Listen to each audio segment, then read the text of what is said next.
اللهم صل على سيدنا محمد وعلى آله وصحبه أجمعين. صباح الفل، صباح الياسمين، صباحكم هادي ونادي يا رب.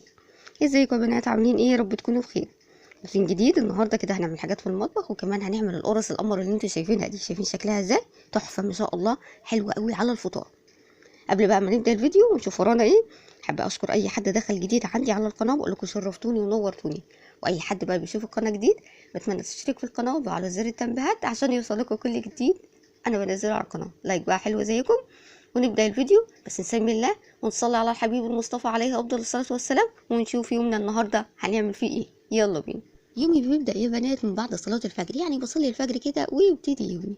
أحلى حاجة كمان تبتدي بيها يومك هي صلاة الفجر. طبعا المية بعد صلاة الفجر بتكون وصلت عندي، ببتدي بقى اخلص اللي ورايا. اول حاجه بحطها هي الغسيل، وببتدي اشوف ايه ورايا. يعني طبعا الميه بتاعت التلاجة، طبعا الازايز والكرمون كله بيكون فاضي طبعا، استعمال اليوم كله طبعا، والجو حر فاستعمال الميه بيبقى اكتر. بحب الازايز طبعا للتلاجة، وبحب الكولمون، وبحب طبعا ميه للمطبخ طبعا، عشان اليوم كله لو انا بعمل اكل بعمل ده لازم يكون عندي ميه. خلصت بقى، والغسالة كانت خلصت كده على 6:30، ونشرت الغسيل. طبعا بعد ما نشرت الغسيل قلت بقى ايه، يلا بقى اقوم اعمل حبة قرص للفطار. بعمل القرص دي ازاي؟ عندي نص كيلو من الدقيق، عندي معلقتين كبار من السكر، معلقة صغيرة من البيكنج باودر، معلقة من الخميرة الفورية، رشة من الملح. قلبت المواد الجافة مع بعض، وبعد كده هنزل بكوباية صغيرة من السمنة. طبعا انا نازلة بكوباية صغيرة ليه؟ لان طبعا انا عاملة نص كيلو مش عاملة كيلو. انت لو كنتي عاملة كيلو هتحطي كوباية كبيرة من السمنة. تمام. قلبت طبعا السمنة كويس، يعني غلفت كده الدقيق كله بالسمنة، يعني هخليها زي حبات الرمل. بعد كده هبتدي اعجن بكوبايه حليب دافي. طبعا انا مش هنزل بكوبايه الحليب كلها مره واحده، يعني انزل حبه حبه كده لحد ما العجينه تظبط معايا، لان انا ممكن احتاجها كلها وممكن لا. خلصت كده وهغطيها واسيبها ترتاح لمده ربع ساعه. بقى ما القرص ترتاح، كان عندي بقى الضرفه بتاعت المطبخ دي حسيتها مش متظبطه، فانا بحب اظبطها بين فتره وفتره. بصوا بقى، انا عندي بقى الضرفه دي فيها 3 ارفف. اول رف ده حاطه فيه الكوبايات اللي انا بستعملها اكتر حاجه، يعني الحاجات اللي انا بستعملها اليوميه. تاني رف ده حاطاه الاقل استعمال شويه. اخر حاجه بقى الرف التالت ده حاطه فيه الحاجات اللي انا يمكن بستعملها بين فتره وفتره، وممكن يعني مش بستعملها كتير اصلا. فتمام. فانا بحاول ان انا اسهل على نفسي، احط الحاجات اللي انا بستعملها ايه في الرف الاولاني. الكوبايات طبعا نظيفه، بس انا لازم بين فتره وفتره اطلع الكوبايات وامسح المفارش كويس وانفضها كويس وارجع الكوبايات تاني مكانها. تمام كده. طبعا انا بحافظ على المطبخ بتاعي منظم ومرتب. الظرف بتاعتي بتبقى منظمه ومرتبه، بالذات لما بيبقى المطبخ خشب مش بيتغسل. فلازم كده من فتره وفتره تطلعي المفارش تمسحيها كويس، وتنفضي كويس، وترجعي الحاجه مكانها.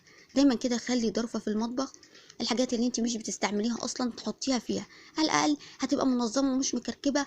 لانك انت اصلا مش هتفتحيها غير يعني لما تيجي مثلا بين فتره وفتره كده تلمعي الحاجه اللي فيها او تظبطي الحاجه اللي فيها. هقول لكم يا بنات على حاجه انا بحب اعملها، بالذات لما اكون عامله معجنات. طبعا المعجنات بتاخد وقت تخمير، ساعه ساعه بالذات في الشتاء بتطول اكتر. بستغل الوقت ده او الساعه دي، بفتح بقى ادوره في المطبخ، بشوف بقى الحاجه اللي مش متظبطه بظبطها، لو معايا حاجه بخلصها في المطبخ زي ما عملت هنا. طبعا فتحت ظرفه المطبخ حسيتها مش متظبطه، طلعت الكوبايات ومسحت طبعا المفارش ورجعت كل حاجه مكانها. استغلي الوقت، يعني لما يكون معاكي وقت فاضي خلصي حاجه في المطبخ، ما تخليش الحاجه طبعا تتراكم عليكي. خلصي اول باول، هتحسي الحاجه بسيطه جدا عليكي.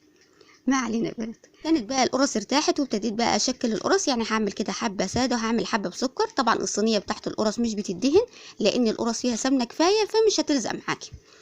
تمام. لما تيجي بقى تحشي القرص بالسكر، حطي ربع كوبايه من السكر وعليهم معلقتين دقيق، واحشي بقى القرص بالسكر بالدقيق، هتبقى تحفه معاكي كانك حاشيه القرص ملبن.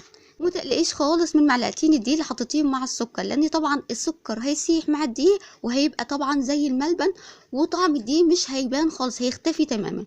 تمام. غطيتهم كده وسبتهم يرتاحوا لمدة 10 دقايق، وجيت بقى اخلص اللي ورايا. خلصت بقى المواعين، عندي بقى كان حبة كوبايات والحاجات بتاعت القرص، وابتديت بقى ان انا اغسلهم. طبعا انا حابه اوضح هنا، الفيديو الاخير انا ما وضحتش انا بغسل ليه بالكوبايه.